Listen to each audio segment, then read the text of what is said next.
Maayong gabi sa tanan sa taga Misamis Oriental, Cagayan de Oro o sa nagkadaiyang lugar sa tibok Pilipinas nga mga kauban nato sa BBCF hangtod sa nagkalaing-laing nasod sa kalibutan nga kung saan doon na kita mga kauban sa Burning Bush Christian Fellowship o sa tanan nga makapananaw ni ining live video. Karong gabi una ang atong pagtan-awon ay ang mahitungod sa atong Ginoong Dios nga nagpakatao. God was born and lived among us sa John chapter 1 verses 14 to 18. Sa John chapter 1 verses 14 to 18 din higipakita sa written word of God kung paano ang Ginoong Dios ay nagpakatao. Ang ubang mga reliyon kagaya ng Iglesia ni Cristo, they never believe that Jesus is God. Kay ang ilang pagtuo, how can it be for a man to become God? So muna ang ilang konsepto nga paano ang usa ka tawo mahimong Dios. Pero kung baliktarin nato kini walay imposible sa Dios nga mahimo siyang tao. O ang Dios bisag unsay iyang gusto mahimo niya. Kung gusto niyang magpakatao, mahimo niya gaya ng ginawa sa atong Ginoong Hesukristo. Pero bago po tayo magpatuloy ay tayo po muna ay manalangin. Pangayoon nato ang guidance sa banal na Espiritu sa atong pagtuon ni ining gabiuna sa kanyang written word. Among Amahan, sa pangalan ni Jesus, salamat kay Ginoo nining kagabion, O Lord God. Sa padayon namong pagsimba sa iyo, Ginoo, pinaagi sa pagtuon sa imong pulong. Help us, O Lord God, to understand, Panginoon, nga masabtang gayud namo, Ginoo, ang imong written word, O Lord God, og may apply namo kini, Ginoo, sa among tagsa-tagsa kapagkatao, O Lord God, para mas mulig-on pang among pagtuo diya sa iyo, Panginoon. Salamat kayo, Amahan, sa pangalan ni Jesus. Amen. So matod ko pa kanina, ang atong tan-awon karon ay ang mahitungod sa atong Ginoong Dios nga nagpakatao pinaagi sa atong Ginoong Hesukristo. Jesus Christ is not man. Dili siya tao nga nahimong Dios. He is God who became man like one of us. Diyos siya nga nagpakatao dahil yan ang ginusto niya. Kagaya sa mga passage sa John chapter 1 verse 1 o verse 14 dayon. Sa John chapter 1 verse 1 muni ang giingon sa atong sa written word of God. In the beginning was the Word, and the Word was with God, and the Word was God. Sa Binisaya, sa wala pa'y nabuhat bisan unsa ang pulong diha na. Ang pulong uban sa Dios ug ang pulong Dios. So dinhi makita nato nga ang word daw ay ana-ana before the beginning. In the beginning was. Before the beginning andiyan na ang pulong. Ang pulong kauban sa Dios ug ang pulong Diyos daw. So, ibig sabihin nga, dili lamang kauban sa Diyos ang pulong or ang word, kung dili ang word mismo ay Diyos. O kung ipadayon nato sa verse 14, John chapter 1, verse 14, mauni ang giingon sa written word of God. Og ang pulong nahimong tao og mipuyo uban kanamo. So kung atong tan-awon ang human writer nining the Gospel of John is si John the Beloved. Matod pa niya, nahimong tao daw ang Ginoong Diyos dito sa verse 1 o ang Diyos dito sa verse 1, nahimong tao og mipuyo nga kauban nila. Matod pa niya sa nagpadayon ang pulong sa Ginoong Diyos through Apostle John, puno sa grasya og kamatuoran daw ang pulong nga nagpakatao. Nakita namo ang iyang himaya nga iyang nadawat ingon nga bugtong anak sa amahan. So balikon ko, ang the Gospel of John, pag sinabing bugtong anak or anak sa Diyos, kini nga title sa atong Ginoong Hesukristo ay nag-point out sa kanya nga siya ay kagaya sa Diyos o parehas sa Diyos. Siya ay Diyos mismo. So diba nag-speak na nga title divine title sa atong Ginoong Hesukristo. Imposible nga ang tao mahimong Dios, muning paniwala sa Iglesia ni Cristo. Imposible nga ang tao mahimong Dios kay wala siya gahum para himuon kini. He has no power to do so. But as God to become man, walay problema ni ana. Kay Diyos man siya o nagpakatao lamang siya. Matod pa sa Lucas chapter 1 verse 37, kay alang sa Diyos walay dili mahimo. In God nothing is impossible. Kay alang sa Diyos walay dili mahimo. Tanang mahimo niya. Gawas lamang ang pagpakasala. So mao kini ang mysterious nature sa atong Ginoong Diyos. He can do anything, yet He chose to become one of us. Kagaya kanato. So unsa bay hulagway sa atong Ginoong Dios nga nagpakatao uban kanato? What is the picture of God who was born and live among us? So unsa bang hulagway niya? Sa verse 14 sa atong gibasa kanina, He is full of glory, grace and truth. Puno siya sa himaya, grasya o kamatuoran. Matod pa sa verse 14 ng John chapter 1. Ug ang pulong nahimong tao og mipuyo uban kanamo. Puno sa grasya ug kamatuoran, nakita namo ang iyang himaya nga iyang nadawat, ingon nga bugtong anak sa amahan. Balikon ko, og ang pulong nahimong tao ug mipuyo uban kanamo, matod pa ni Apostol John, puno sa grasya ug kamatuoran. Nakita namo ang iyang himaya nga iyang nadawat, ingon nga bugtong anak sa amahan. The word in verse 1 or pulong is God Himself. God has no flesh because He's a spirit. Ang Ginoong Diyos ay espiritu. Muna nga wala siya ay lawas. Matod pa sa John chapter 4 verse 24, ang Diyos espiritu og kadtong magsimba kaniya, kinahanglan magsimba diha sa espiritu og sa kamatuoran. So unsa daw ang Ginoong Diyos daw o ang Diyos ay espiritu, walay lawas. Busa insakto lamang nga this word who is God became flesh, nahimong tao.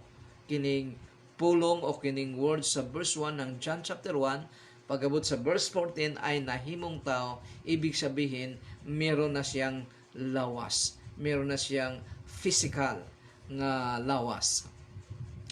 Sa Old Testament, the presence of the Lord dwell in the temple's Holy of Holies. Muna ang hulagway sa Old Testament.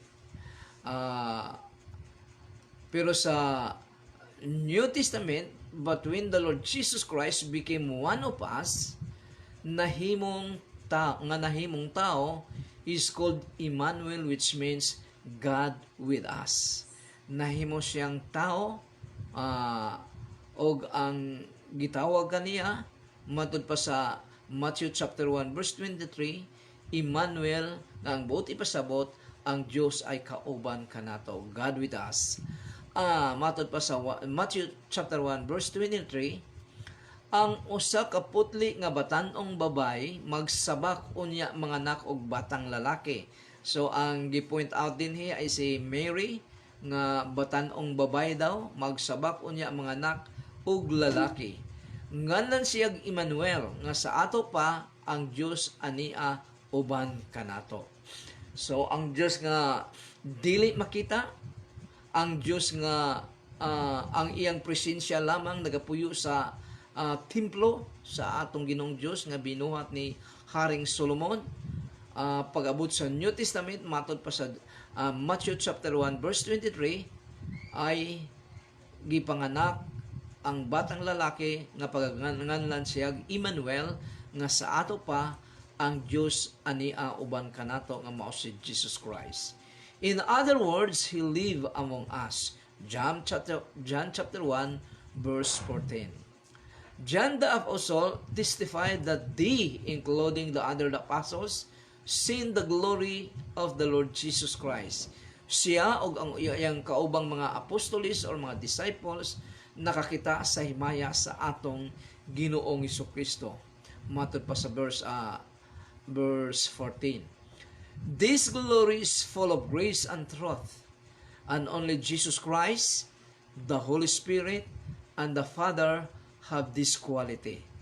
Ang banal na Espiritu lamang, ang Diyos Amahan, o si Jesus Christ, mao lamang ang merong katangian ng ganito. Full of grace and truth, puno sa himaya, grasya, o kamatuoran.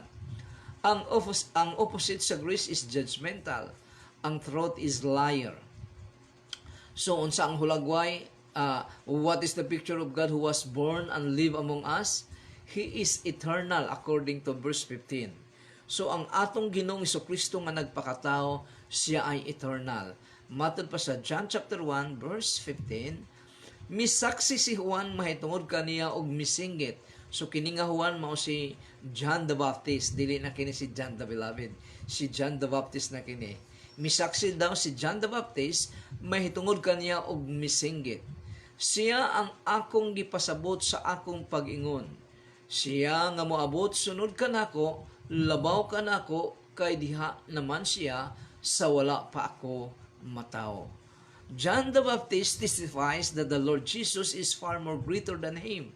Nganuman, because even if he is older than the Lord Jesus in human birth, kasi si John the Baptist ay mas magulang ni Jesus Christ, around more or less ay 6 months. But matod pa ni John the Baptist, before John was born, ana-ana ang atong Ginoong Jesucristo. Nag-exist na siya, o ang existence nag-exist sa atong Ginoong Jesucristo. Gaya ng sinabi ni Jesus Christ sa atong Panginoong Jesucristo patungkol sa iyang pagka-Diyos, matod pa niya nga mas nauna pa daw siya kay Abraham. Matod pa sa John chapter 8 verse 58, si Jesus mitubag, sultihan ko kamo wala pa gani na tao si Abraham, ako mauna. O wala pa gani matao si Abraham, ako mauna. So Abraham is around 2,000 years before Christ. Pero wala pa daw matao si Abraham, si Jesus Christ ay mauna. Verse 59, og namunit silag mga bato ang iyang audience nga iyang gisultian ini, namunit silag mga bato aron ilang batoon si Jesus apan mitago siya. So gusto nilang patyon si Jesus Christ tungod sa deklarasyon sa atong Ginoong Jesucristo nga siya ay ako mauna, I am. Usa sa title nga gigamit sa atong Ginoong Dios sa Old Testament sa Exodus chapter 3 verse 14 og niining lapita sa New Testament sa John chapter 8 verse 58 gigamit usab sa atong Ginoong Hesukristo. Sa Isaiah the prophet declared of Jesus titles in Isaiah chapter 9 verse 6. So makita nato dinhi ang deklarasyon ni Isaiah mahitungod sa titulo sa atong Ginoong Hesukristo or title sa atong Ginoong Hesukristo. Matod pa sa verse 6 ng Isaiah chapter 9, nataw alang kanato ang usa ka bata, gihatag kanato ang usa ka anak nga lalaki, ug siya ang magmando sa tanan, ug nganlan siyag maalamong magtatambag. Ang saning maalamong magtatambag, counselor ni siya. Diyos nga gamhanan, mighty God, amahan hangtod sa kahangturan, Almighty Father, Prinsipe sa pagpakigdait, Prince of Peace. Sumuni ang mga title sa atong Ginoong Hesukristo nga gideklara ni Propeta Isaiah 700 years before the Lord Jesus Christ ang kapanganakan, more or less. So, naadinhi ang amahan hangtod sa kahangturan, the Almighty Father. So, and because of these titles, the oneness religion, yung Jesus only na mga relihiyon, who did not recognize the individuality of the Father, Son, and the Holy Spirit, attributed Jesus as the everlasting Father. So muna nga, dahil oneness man sila, muning ilang belief, they believe that when the Lord Jesus is crucified, the Father Himself is crucified. Dahil wala sila mutuo sa individuality, sa Amahan, sa Anak, o sa Espiritu Santo.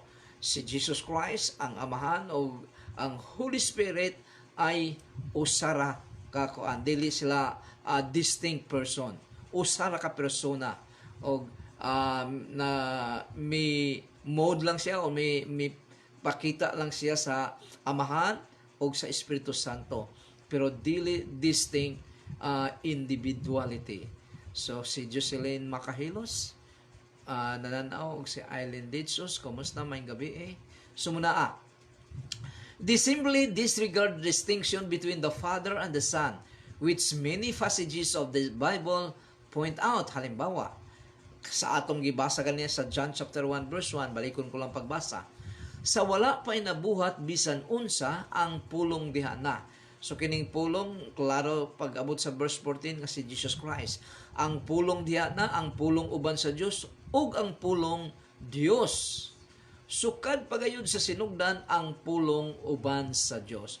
Pag sinabing uban ay dili na isa kundi kauban, duha sila.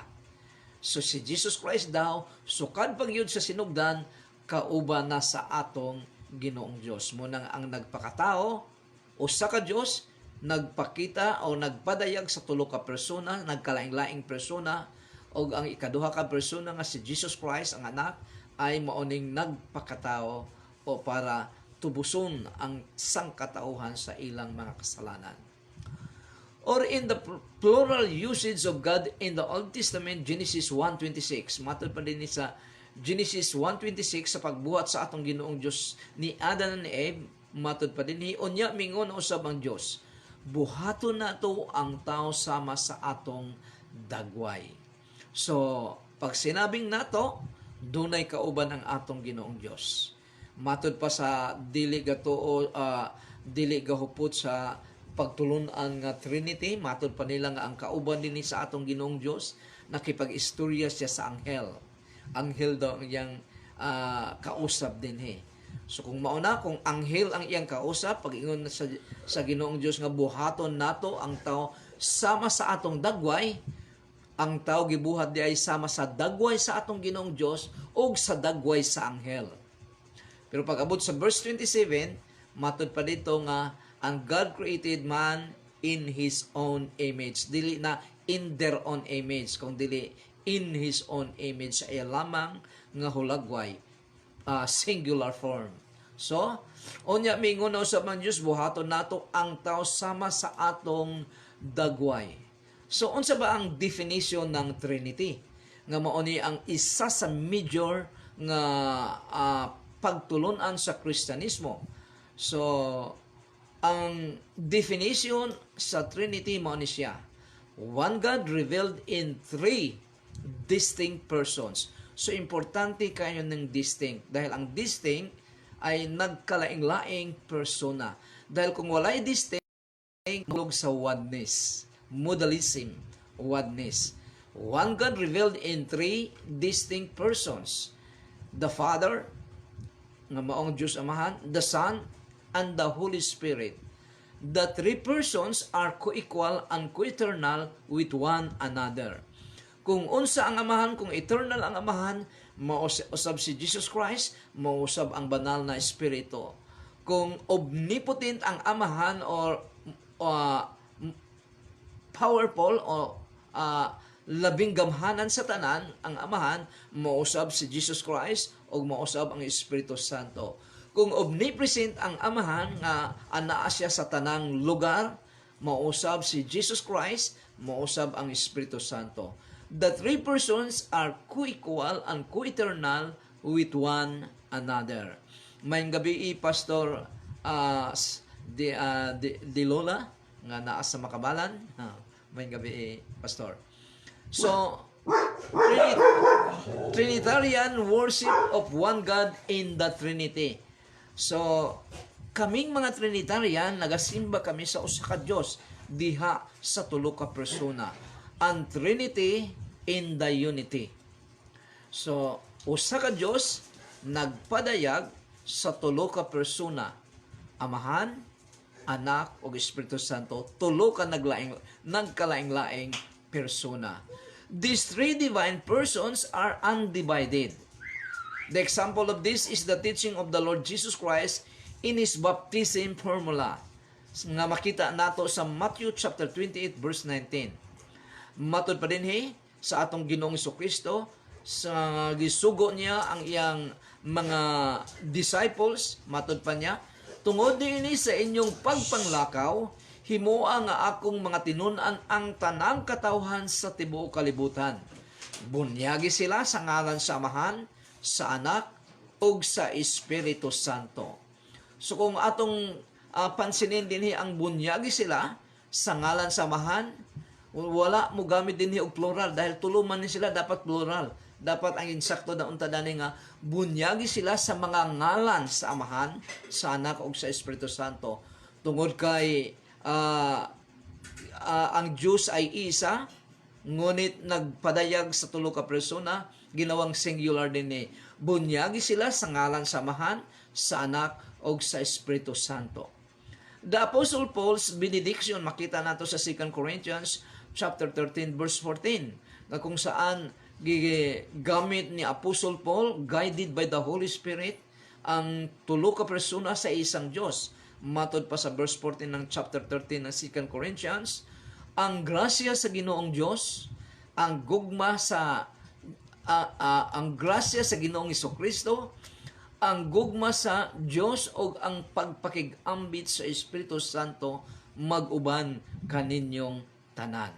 So, naay kanya-kanya silang posisyon din matod pa sa ang matod pa ni Apostle Paul, ang kay Jesus Christ ay grasya, ang grasya sa Ginoong Diyos, gugma sa Amahan, o pagkigdait sa Espiritu Santo nga mag-uban sa tanang mga Kristohanon.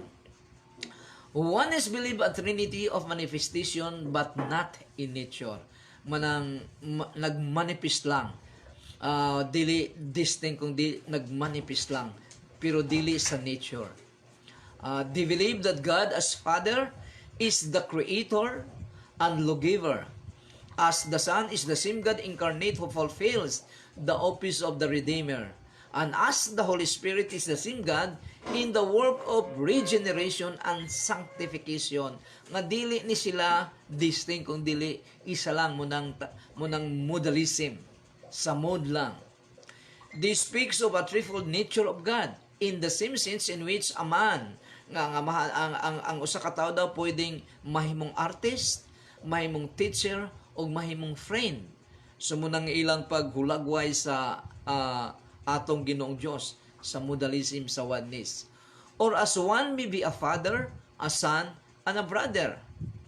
But this teaching in reality is a denial of the doctrine of the Trinity. For these are not distinction in the essence, but three qualities or relationships in one and the same person. Dili sila distinct. One in the same person. To the Jehovah's Witness, Jesus Christ is only a small God because He is just a mighty God compared to Jehovah. So, gamay lang siya nga tao compared to gamay lang siya nga Diyos compared to Jehovah, the Almighty. They plainly disregard the Jehovah of the Old Testament is the Lord Jesus Christ in the New Testament. Kung atong tan-awon ang written word of God, si Jehovah or ang Ginoong Diyos sa Old Testament, mao si Jesus Christ sa New Testament. Halimbawa sa mga passage, Isaiah chapter 46 verse 6. Unsay giingon dinhi sa Isaiah chapter 44 verse 6, mao ning giingon. Mao kini ang giingon sa Ginoo, ang hari ug manunubos sa Israel. Ang Ginoong Dios nga hari ug manunubos sa bansang Israel. Ang Ginoo nga labing gamhanan, ako mao ang sinugdan ug ang katapusan. Gawas ka nako, wala nay laing Dios. Sumuni ang giingon sa God the Father sa Isaiah 44 verse 6, Old Testament. Samtang sa Revelation chapter 1 verses 17 to 18, ang nagdeklara dinhi ang atong Ginoong Jesucristo after His resurrection. Kinsa yang giigna dinhi? Si Apostle John dito sa island of Patmos, kung saan gisulat niya ang Book of Revelation o gidawat niya ang pagpadayag sa atong Ginoong Kristo through sa iyang anghel sa book of Revelation.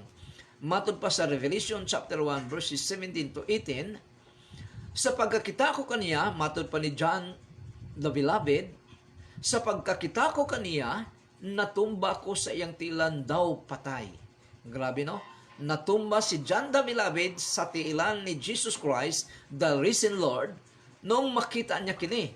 Unya gitapion niya kanako ang tuon niyang kamot og miingon siya, ayaw kahadlok, ako ang sinugdan ug ang katapusan. Ako ang buhi, namatay ako apan tan-awa, buhi ako og dili na gayud mamatay. Ilalom sa akong gahom ang kamatayon ug ang Hades. So unsay gikuha dinhi nga gideklara sa atong Ginoong Kristo sa iyang kaugalingon, matod pa niya, ayaw kahadlok, ako ang sinugdan ug ang katapusan.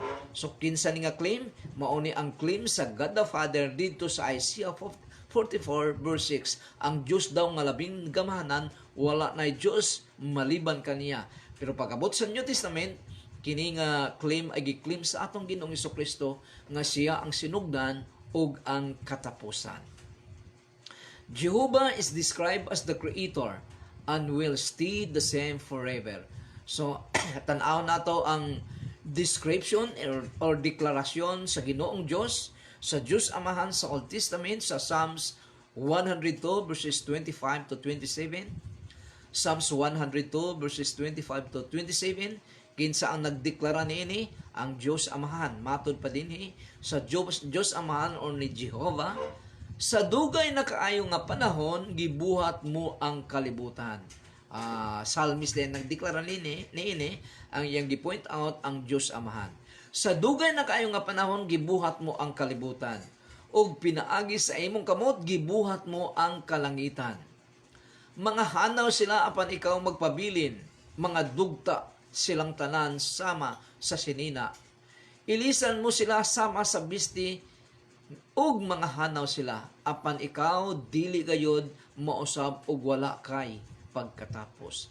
That is speaking of Jehovah from the Old Testament, ang atong Ginoong Diyos, muna ang iyang hulagway sa atong Ginoong Diyos, sa iyang kaugalingon.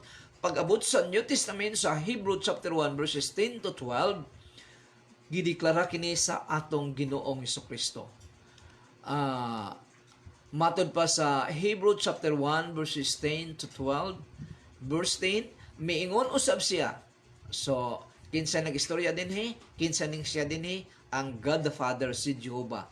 Miingon usab siya sa atong Ginoong Kristo. So kinsa iyang gi-point out dinhi, ang atong Ginoong Kristo. Mahitungod sa atong Ginoong Kristo, nag-istorya si Jehovah, nagdeklara si Jehovah, matud pa niya. Miingon usab siya, sa sinugdan gibuhat mo Ginoo ang kalibutan. Ug sa imong kaugalingong mga kamot, gibuhat mo ang mga langit. Mga hanaw silang tanan apan magpabilin ka. Madaan silang tanan sama sa mga sapot. Piloon mo sila sama sa mga kupo, og ilisan sama sa mga bisti, apan ikaw dili mausab hangtod sa kahangturan, og ang imong kinabuhi dili gayud matapos. Paano mo mahibalaan nga ang nag-istorya dani ang Dios Amahan og iyang gipangatungkulan sa iyang deklarasyon mao ang atong Ginoong Kristo? Sugdan mo sa pagbasa sa verse 5 or verse 6, diha mo makita nga nag-istorya dinhi ay ang Dios Amahan mahitungod sa atong Ginoong Kristo. So kung paanong eternal ang Dios Amahan, si Jesus Christ, eternal usab siya. Unsa pay laing hulagway sa Dios nga nagpakatao ug nagpuyo uban kanato, sa atong kapanahonan karon si Jesus Christ ay mibalik na sa langit after 40 days sa iyang resurrection. May kayab na siya ngadto sa langit. Ang kauban nato karon dili na si Jesus Christ, kung dili ang Espiritu Santo hangtod sa second coming. So ikatulong nga hulagway sa atong Ginoong Dios nga nagpakatao ug nagpuyo uban kanato, He is the source of our blessings. John chapter 1 verses 16 to 17. Tanang panalangin, labi na gyud ang panalangin espiritual nga mao gina ang concern sa atong Ginoong Dios. First priority gid niya dahil mauna ang una-una niyang ipakamatyan para maluwas kita sa sala, sa atong nga sala, ug madalan niya kita ngadto sa lugar nga iyang giandam kanato. Kung ang usa ka tawo mutuo sa atong Kristo. He is the source of our blessings, verse 16. Gikan sa naghingapin niyang grasya, matod pa ni John the Beloved, the human author of the Gospel of John. Gikan sa nagkahingapin niyang grasya, kitang tanan gihatagan niya sa walay puas nga panalangin. Walay puas, continuous nga blessings. Ang balaod gihatag sa Dios pinaagi kang Moses apan ang grasya ug ang kamatuoran miabot pinaagi kang Hesukristo. So ang grace nga panalangin, ang kamatuoran miabot sa atong Ginoong Hesukristo. Muni ang grabing nang hingapin nga panalangin. Unang-una sa atong espiritual nga panalangin. Ang physical, ang material nga panalangin, pila lang na katuig dahil kita sa atong henerasyon karon di na murag maglisod na ta mo abot og 100 years ang atong pangidaron. Sumubo ra kayong financial o material physical nga panalangin, ngunit ang spiritual nga panalangin ay eternal nga panalangin. Una nga naghingapin walay puas nga panalangin ang gihatag sa atong Ginoong Hesukristo ngadto sa mga Kristohanon. Kita nga mga tinuod nga Kristohanon. This speaks, kining blessing speaks not merely of spiritual things, but all aspects of blessings. But of course, especially and most, unang-una gyud ang spiritual nga panalangin.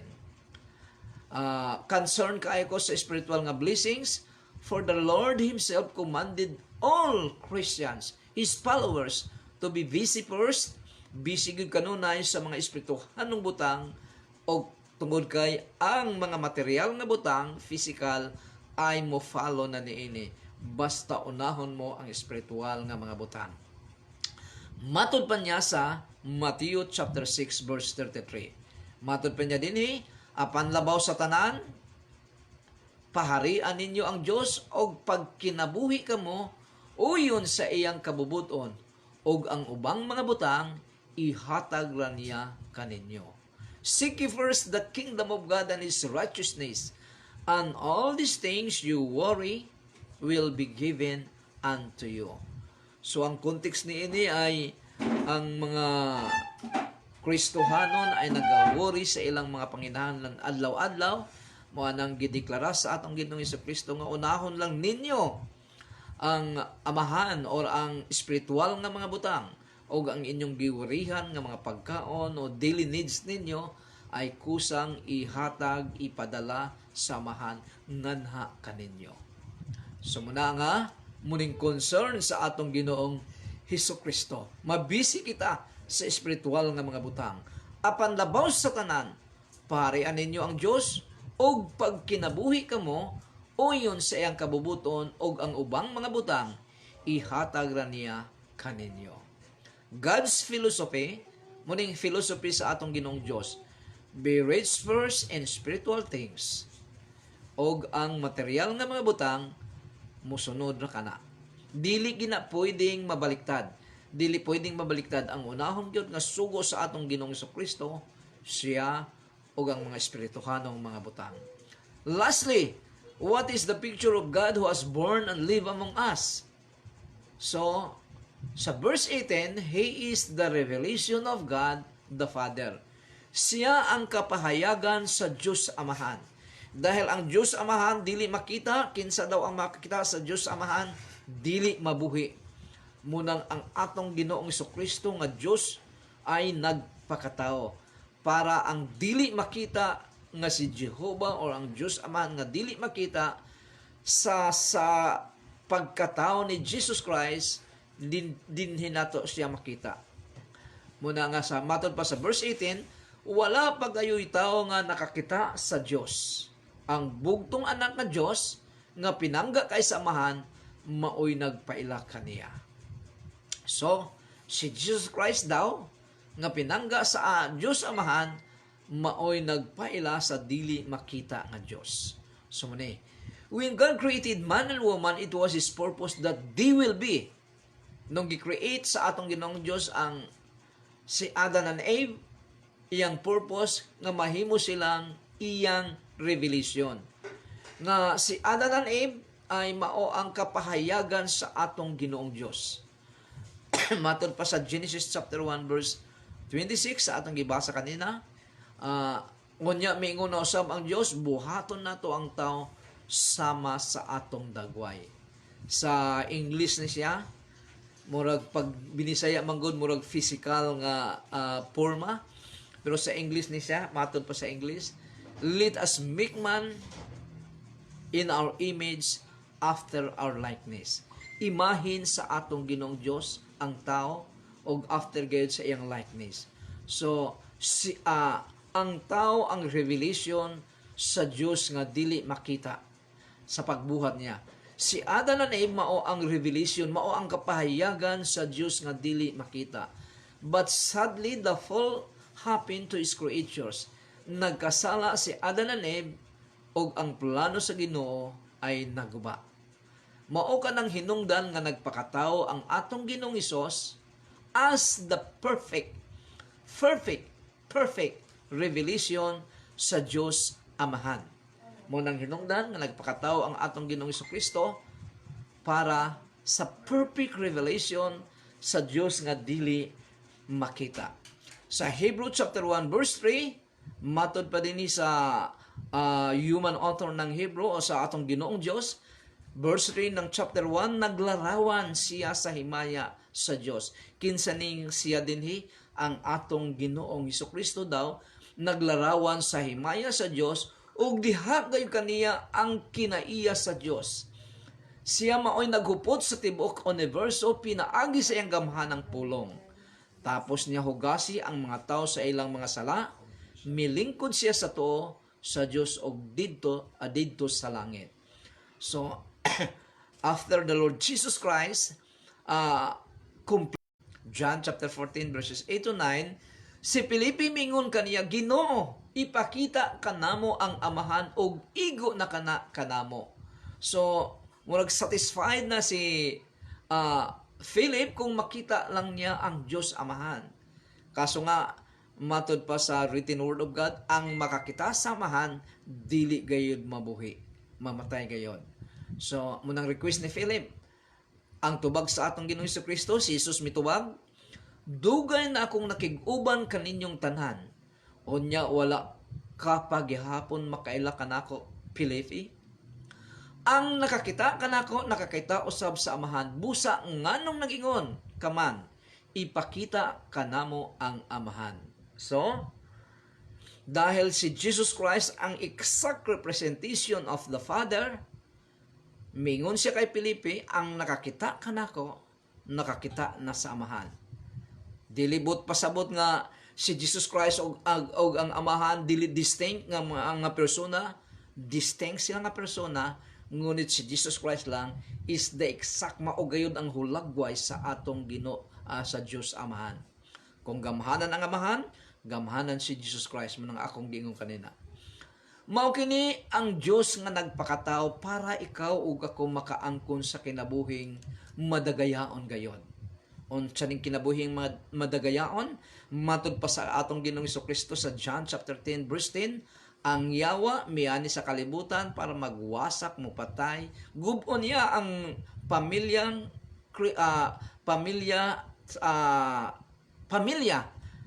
Gubon niya ang mga pamilya nining kalibutan na pamilya sa mga tao. Muna ang purpose gid sa yawa nga sirain ang bawat pamilya sa sangkatauhan. Matod pa ni Jesus Christ, apan ako miani para magkaroon kayo ng buhay at buhay nga madagayaon. Unsa ni nga kinabuhi? Madagayaon. Dili ni kinabuhing madagayaon financially. Unang-una kini nga kinabuhi ay eternal abundant life, spiritual nga kinabuhi. Daghang ang gagamit niyan nga kini daw nga abundant life ay material, financial, luxurious living nga kinabuhi ni. Pero kung basahon mo ang context diha, dili na mao ang bot ipasabot.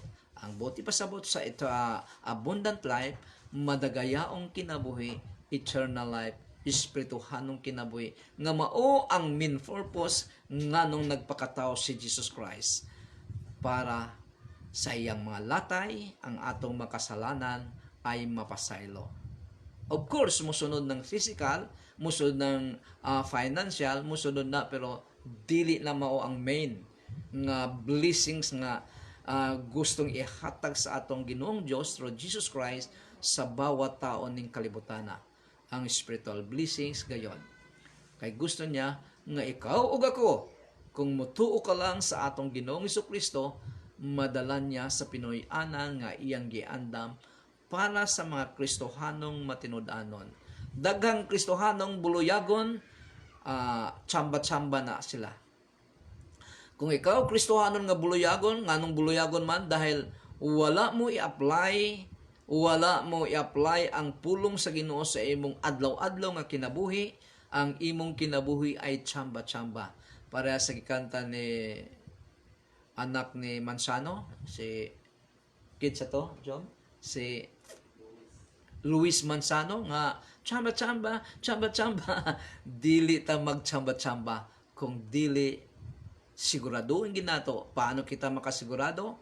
Ang tanan nga gisugo sa Ginoong Kristo nga atong gituohan, i-apply gid nato sa atong kaugalingon, kay ang atong pagkatao sa adlaw-adlaw, ang atong mga aksyon sinultian, ang atong mga binuhatan, mauna ang nag-define sa atong pagtuo sa atong Ginoong Kristo. Amen.